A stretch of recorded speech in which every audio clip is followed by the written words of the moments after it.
Okay, this is our second video for week 2 of English Comp 2, and we were just talking about MLA formatting and, some places of where I've placed that sort of information in your course pages. So we were talking specifically about 2 posts in our news forum. So let's talk about the news forum really quick and why it's important.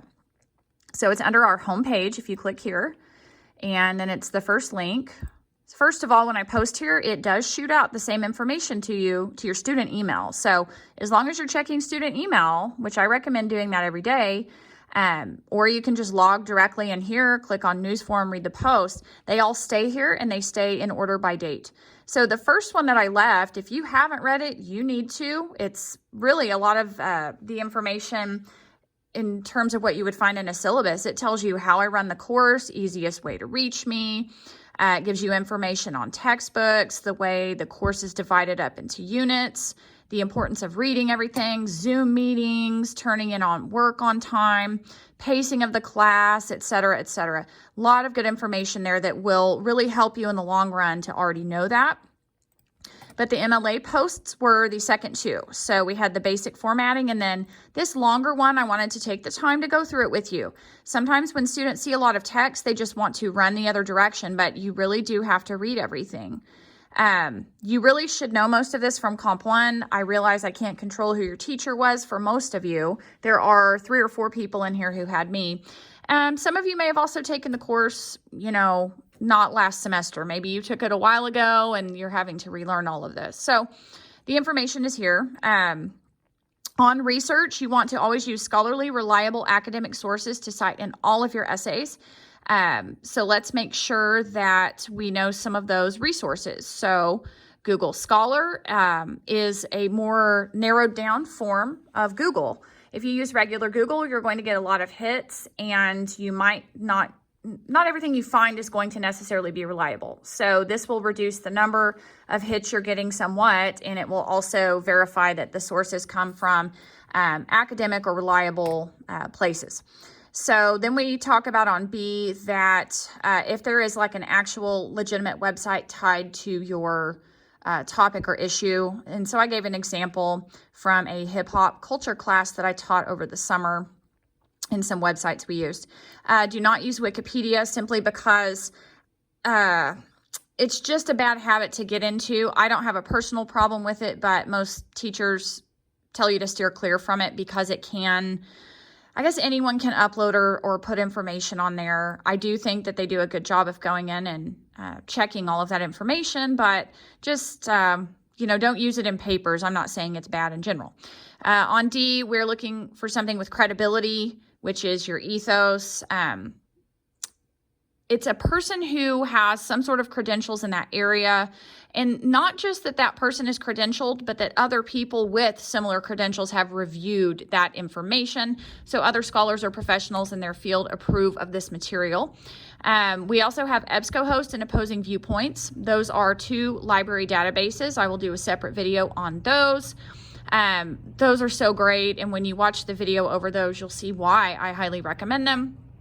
And then it gives you instructions for accessing those databases, but again, I'll do a separate video on that.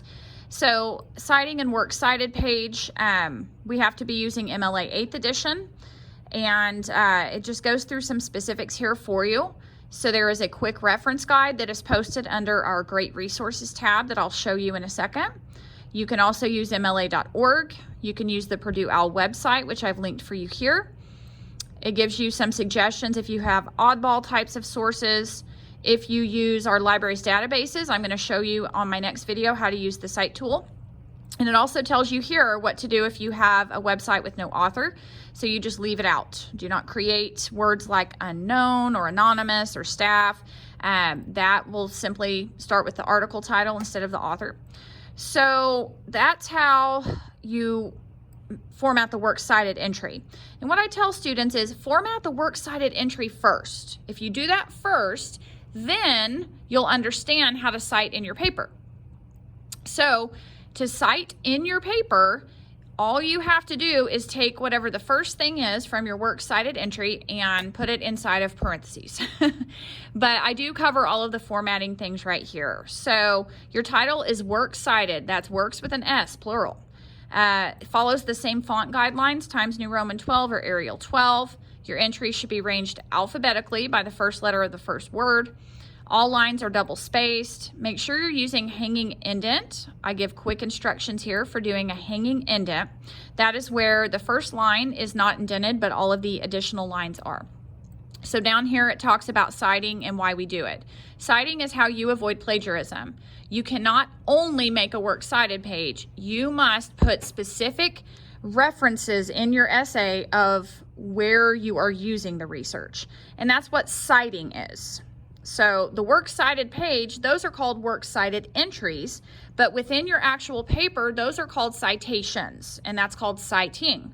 So all you have to do, and I put it right here, keep it simple, is at the end of your quoted or paraphrased material, you're going to put a parentheses, and then all you have to remember is put the first thing from the works cited entry inside of your parentheses.